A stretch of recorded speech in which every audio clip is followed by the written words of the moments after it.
Hi, everybody. This is Joe Naseef, This is Evan Arkin. and we are going to be covering Caleb Myers and Greg Peloquin playing Friday Night Magic. Yeah, and these are two really good players. Hopefully, we get to see a great match. Greg Peloquin currently ranked 4th in Planeswalker points in the state of Washington. Absolutely. And Caleb Myers ranked number 16th, and both of them playing very unique decks. This should be very interesting. Yeah, I think Greg is on this 4-color value mid-range deck. He's all of his creatures are inherent 2-for-1s like Thrag Tusks and Huntmaster of the Fells, a couple Snapcaster Mages.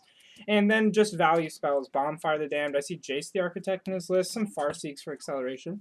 Which should be interesting because Caleb is on a Bant mid-range. He has a lot of the hexproof guys with ways to make them a little bit more powerful and potent to get through, push through more damage. Might be a little bit of a problem for Greg to handle. Yeah, and looking through Greg's list, it looks like he kind of relies on the early game Searing Spear, Pillar of Flame, and Detention Spear to keep himself alive. So if Caleb can stick a Hexproof guy and then slap some enchantments on it or some pump effects, Greg's gonna be on the back foot pretty quickly. Yeah, I talked about this earlier with G. Pelly, aka Greg Peloquin, or vice versa. Yeah. Geist is a very, very big deal right now in Standard. Yeah. It definitely is. It's kind of a priori question for your deck. Can you handle a Geist's Saint Draft on turn 3? If the answer is no, you should probably go back to the drawing board because that's going to be happening to you in any reasonably large tournament. Yeah, it's becoming more and more popular. Geist kind of fell off radar, but I think people are starting to see its worth again without Phyrexian Metamorph, without Phantasmal Image. There's just, I mean, unless you want to play clone, there is not a lot of ways. And the funny thing is, I've been seeing more clones popping up in people's sideboards just to handle Geist. It's not horrible. And I mean, I've seen Evil Twin popping up in people's decks. That too. I know that the Grixis decks play Evil Twin right now. Also, the 4 or 5 color Reanimator decks are all playing Evil Twin. Other things that are really good with Geist in this format, a Johnny Caller of the Pride didn't get much love in the last Standard format, but if you can follow Geist up with a Johnny, you've got a pretty good game plan right there. I also think because of Smiter being uncounterable and just coming into play, a Johnny following that up with Rancor is just it's such a powerhouse. A Johnny in a lot of the green-white decks is Silverblade Paladin number 5. Yeah, exactly. But in a deck that's just so hexproof heavy, then they're really kind of in a hole because if they decide to attack a Johnny who comes in with 5 loyalty after its activation, which is pretty absurdly high, they're gonna lose the race. Yeah, and pretty much. I mean, the evasion is really relevant too. Giving Geist flying to get over the guys on the ground, getting over Thrag Tusk, it's really big game. Right, but I don't think that Caleb is running Cavern of Souls in his list, is he? I'm not sure. Greg, looking through Greg's deck, the only way he has to really interact with a resolved hexproof creature is early game Syncopates, it looks like, but it does seem like Caleb has a couple at least Cavern of Souls in his deck. He does have 2 copies of Cavern and Smiters as well, which is just uncounterable. Here we go. Greg was on the play. He has a turn 2 Farseek. Which is really good for Greg. He needs to get way up there. He needs to get 4 or 5 mana before he gets dug into a hole. Yeah, and once his deck's operating off of that kind of mana, I think that he's got a better late game plan than Caleb's deck. He can start casting Thrag Tusts and Bonfires, which is a good way to mop up the hexproof creatures. Things Greg wants to be doing is casting Huntmaster. Yeah. And the most popular thing with a lot of the control players right now and some of the mid-range players is Sphinx of Revelation. That card is so good. Yeah, and as we see here, both players kind of on the plan they want to be on. Caleb has an early hexproof creature. Greg has the turn 3 Huntmaster of the Fells, gaining 2 life, getting the wolf. So both decks functioning on their appropriate curves. So we get to kind of see see what happens when they're both doing what they want to do. I think a problem for Greg in this match is going to be Caleb has a Syncopate in his hand right now. Yeah. So a lot of the cards in Greg's deck are not uncounterable. So he's going to be able to pretty much live on the back of this Invisible Stalker. Right. As long as he lands like another enchantment or another creature, he's going to win this race. Yeah, because obviously currently he's not winning the race. Greg is attacking for 4 and plays another 4 power onto the board, total of 8. Looks like Greg is just jumping ahead in this race. Yeah, that Invisible Stalker is going to need at least 2 more big effects to have any effect on the Greg game. And not unimportant is Huntmaster's ability to flip and hit to the face. It doesn't really have many targets in Caleb's deck because most of the creatures are hexproof, but that is going to be critical critical in winning the race if Caleb's doing what he wants Not to. just the damage, but attacking with a 4/4 trampler. If at any point Caleb gets put in a position where he has to be blocking, Then he's losing. then he's losing. That deck, if you're blocking with Caleb's deck, you're not winning. Yeah. You're not really winning. And we can see Caleb kind of facing a difficult situation right now. He's I think he cycled in Azorius Charm, and now he's trying to decide if he can afford to keep attacking. He decides not to attack. Yeah, he's I mean, he did the Azorius Charms to prevent them from flipping. Exactly. And now he can block anything and basically just kill it. Oh, Detention Sphere is gonna target Spectral Flight. Absolutely. And that's that's a blowout. It puts Caleb's tempo play of leaving his Stalker back way behind, and now Caleb doesn't have any options. He takes the 8. Caleb's on. He's looking for something. Probably Thragtusk. There it is. Cavern naming beast, probably. I'm not sure. Greg didn't have any counter magic up, but he probably wants to be able to resolve any more Thragtusk, so I'm guessing. Absolutely, I'm guessing it's beast. I was talking about this earlier with Greg in one of the earlier matches. Thragtusk is such a good card. Like, look what it just did for Caleb. Yeah, he can attack for 1 and feel kind of good about it because he landed a Thragtusk. Now, if you're Greg here, do you pass the turn?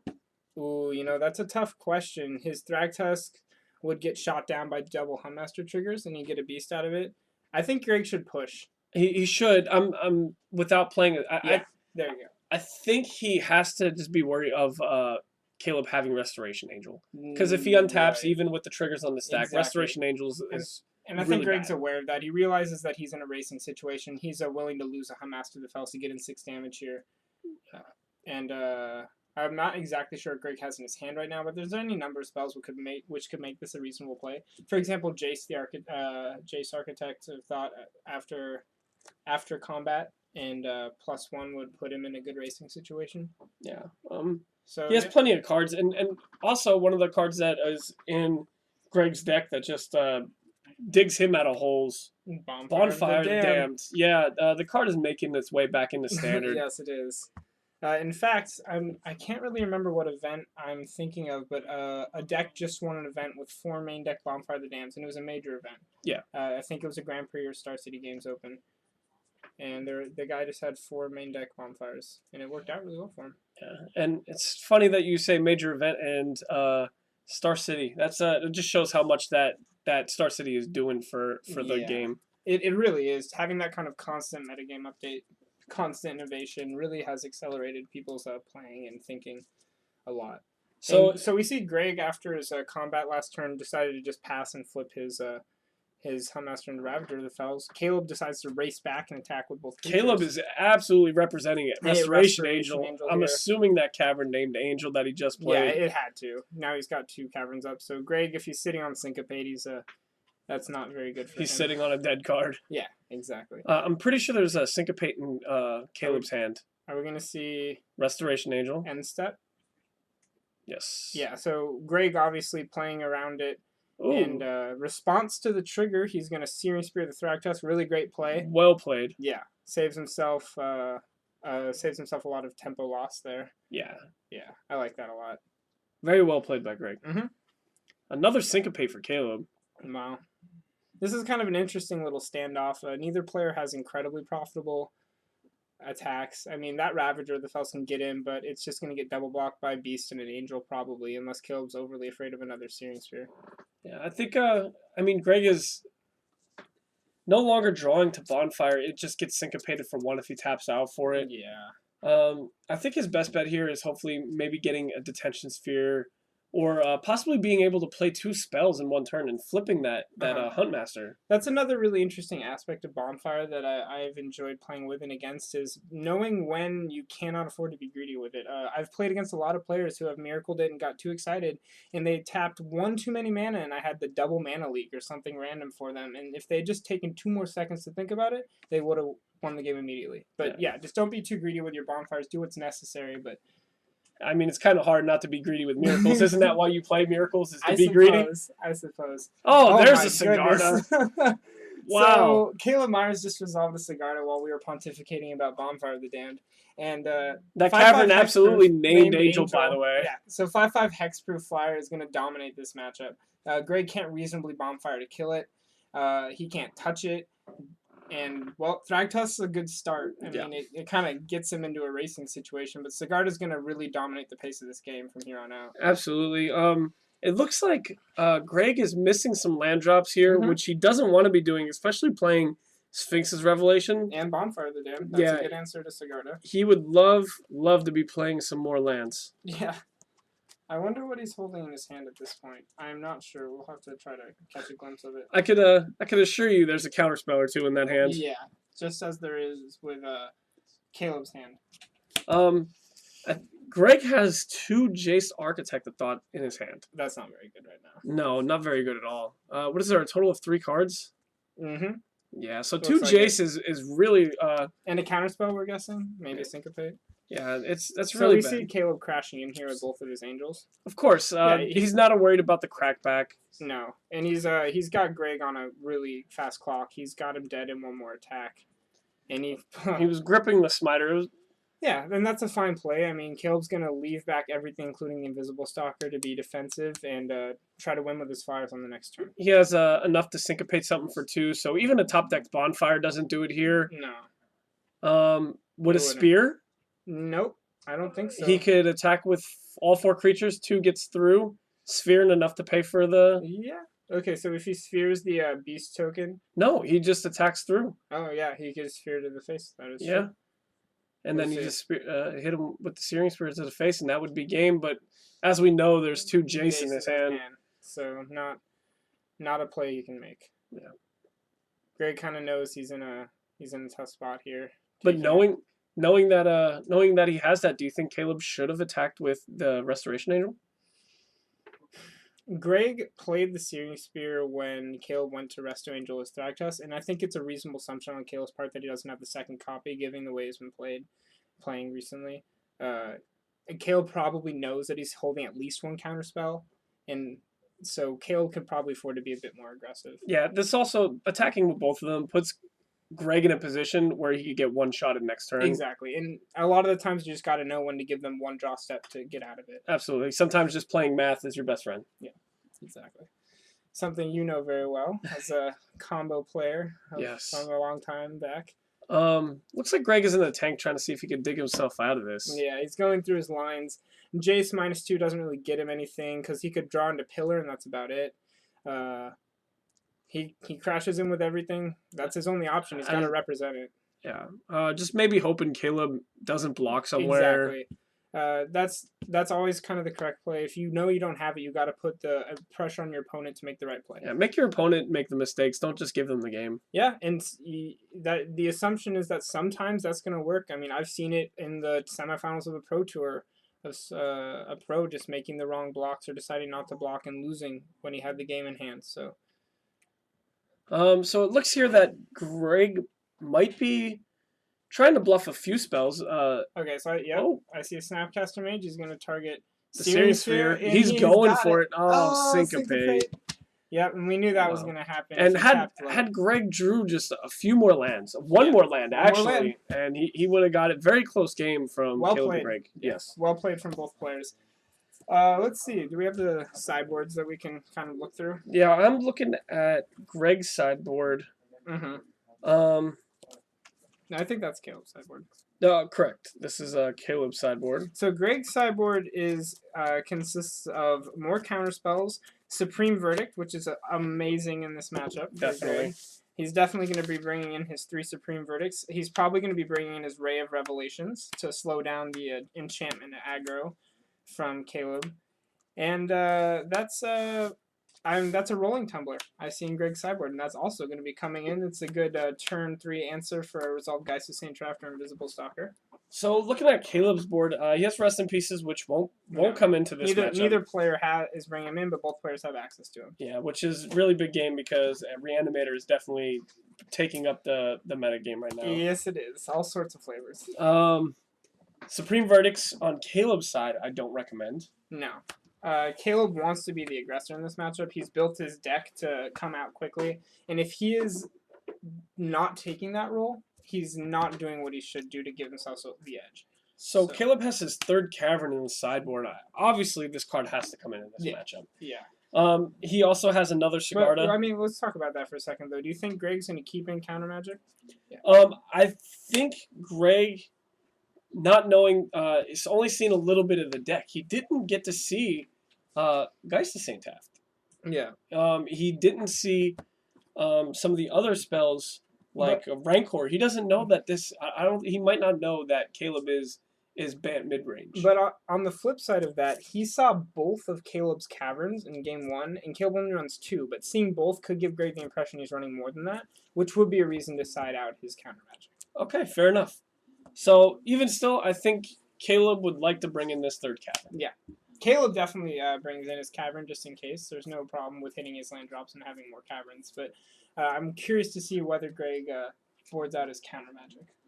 I think negates Smiter, Sigarda, and possibly the one of Restoration Angel and For Caleb. Thragtusk come in for Caleb. Yeah, definitely the Restoration Angel and the second Sigarda. I like those two a lot. And definitely the Smiter. Yeah, definitely the Smiter. Those are good beaters. They're really hard for Greg's deck to handle profitably.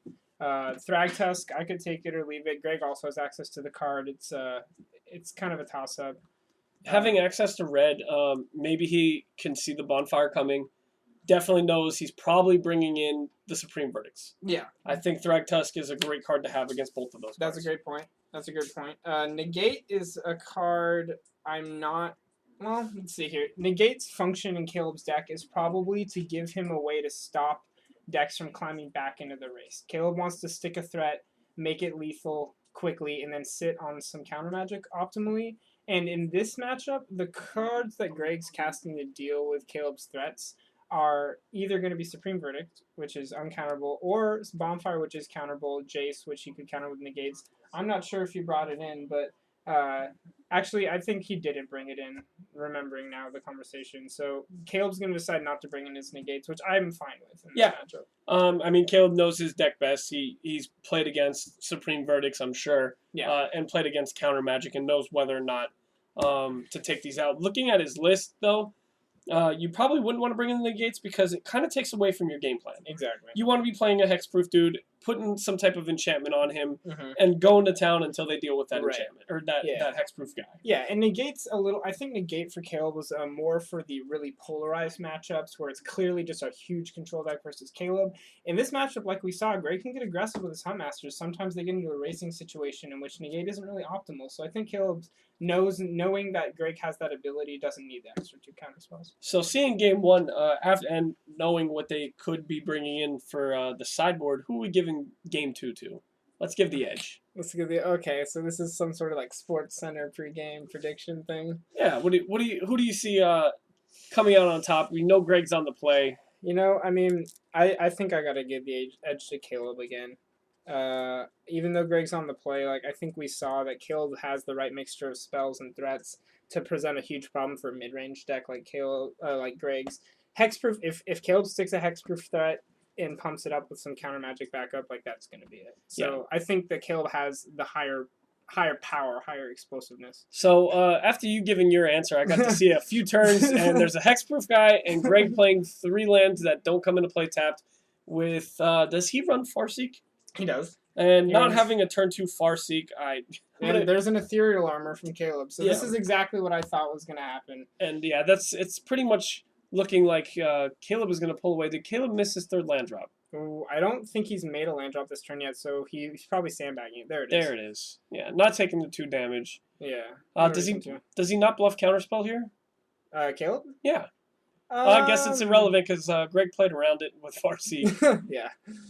There you go. He's probably going to, search for a hollowed fountain? Which is, brings me back to the point, with the negates not coming in, do you think syncopates are just better than negates in this matchup? I could give the favor to syncopate because if you counter something once and it gets RFG'd, it can't be snapcastered. And I also like syncopate versus Greg's creatures. Greg can't afford to play caverns in his deck with 4 colors, and syncopating a late Thragtusk is a really good way to keep Caleb in the driver's seat. Okay.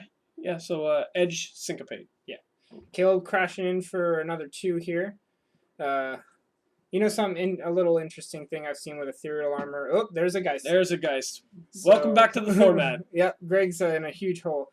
I've seen a lot of decks online running Ethereal Armor, Abundant Growth. Yeah. Abundant Growth's a great mana fixture and enchantment. It draws you a card, so it's a cantrip, and it's just amazing with things like Ethereal Armor. I love Abundant Growth. It's like playing a 56 card deck. Exactly. Same principle as playing Gitaxian Probe and Delver. You just get to see more of your own cards. Yeah. And there's a turn 5 Thragtusk from Greg, which is a good way to come back. But if Caleb has any additional pump effect here for one of his creatures, Greg's right back in the same hole. Yeah, I think I'm not sure if the Tension Sphere's in his hand. If it is, it's probably making its way to the board. Oh no, we got a 4. Increasing savagery on the Geist of St. Traff. Let's make my Geist a 6/6 and attack for 6, 10, 12. That's 12 damage. Greg can't block any of it. Oh, I guess actually he can chump the Geist of St. Traff, and that's what he. But does. he can't trade favorably anywhere. Favorably is what I meant to say. This is a little bit of a homebrew for Caleb. Caleb is very famous for playing not so orthodox decks. He comes up with his own ideas. But they're always competitive, and they're always really cool to watch and well executed. So piloted by a good player, he makes a lot of decks work. Yep, and he also is semi-famous for his C-Lab Challenge, which is a great way to test your playing skill and your variety in terms of the decks you can play. If you ask him to build you a deck, he'll build you a deck that you don't know about and you don't know what it is before playing with it. So round 1 when you draw your 7 cards. So you hear that? So come down, Northwest Sports Cards, Friday night, and take the Caleb Myers Challenge. I've done it before. It's a great way to test your play knowledge, your ability to change up your play style. Are all the cards... he's crashing in. Caleb's crashing in again. Greg has to chump the Geist and fall to extremely low life total, I'm assuming. Yeah, he's down to 7. It's not looking good for Greg. Greg needs... A Miracle Bonfire doesn't do it.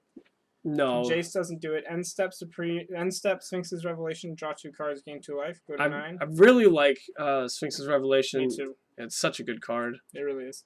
But, Geist is just a little bit better. In this situation, Geist is Looks like we're going to be getting a Thragtusk coming down. Is that going to save him? Yeah, it'll give him a turn. It'll put him a little bit out of range. He's still going to take 6, it looks like. Is the Thragtusk going to get countered, though? Caleb has up a lot of mana. That's a good point.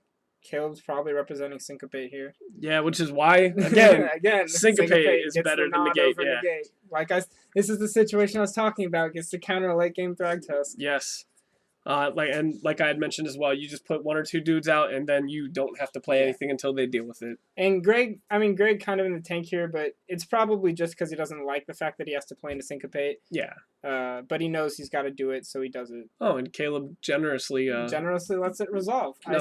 I see in Caleb's hand, I think, another copy of Geist of St. Traff in a Detention Sphere. I was going to say generously fixing his life total for 5, but yeah, generously lets it resolve is another way to say it. Cavern. Ooh, I love Cavernous Souls. Probably naming Angel, I'm assuming. Yeah. Just so we can draw into something. This is a good game because it lets you see all of the really good cards in Standard. You see some of the more... They're more expensive, but these are the cards you're going to be playing against week in and week out. And not to go unnoticed are Greg's Shocklands and his Mana Base. That's a huge part of Standard right now, being able to do what Greg is doing. Yeah. He has no basics in play. And that's happening more and more. And I'm going to go ahead and make the assumption that there's no basics in his list. Yeah, that is true. There are no basics in his list, and as a player who has played with no basics in his list, it sucks to get Ghost Quartered, but besides that, it's working out pretty well. Ghost Quarter is not a bad choice to have in your sideboard right now, folks. It is. It really isn't. It hits Cavern. It hits Cavern, it hits Gavany Township, it hits Kessig Wolf Run. Okay. It hits Cavern. Yeah, okay, enough said. So, Caleb untaps after attacking Greg back down to 7. Yeah. It looks like, is he at 7 or 8? Well, Greg's life total says 7 die. 8? 8. It looks like he's at 8. Oh, right, okay. So the angle of the camera is just making me think he's at 7. That's a Detention Sphere. That is going to be game. Greg can cast Sphinx's Revelation. Does he have a negate, maybe? I don't know. Probably not. He could Sphinx's Revelation for 3? Yeah, for 3. Put him at 11. Which Caleb would syncopate. Yeah. Most likely. Which would still be lethal, actually. Yeah. Still be lethal. Maybe he has Counterflux. So Counterflux is a new card from Return to Ravnica. a blue red for counter target spell. Counterflux cannot be countered, and you can overload it for 3 blue red, I think. It is 1 blue red. Yeah, 1 blue red. You're absolutely right. And it says counter all spells target opponent controls. Oh yeah, go ahead and watch that card just make its way into Modern or Legacy. Yeah, it's gonna be all over. Hopefully, not yet. It hasn't really seen play yet, but it'll get there. Modern season's coming up here in about a month, so. So Caleb, it looks like Greg's conceding. Yep, Greg is conceding, showing him the rolling tumbler, which could never profitably get in thanks to increasing savagery. And Caleb Mars takes it down. Congratulations to Caleb. Well played by both.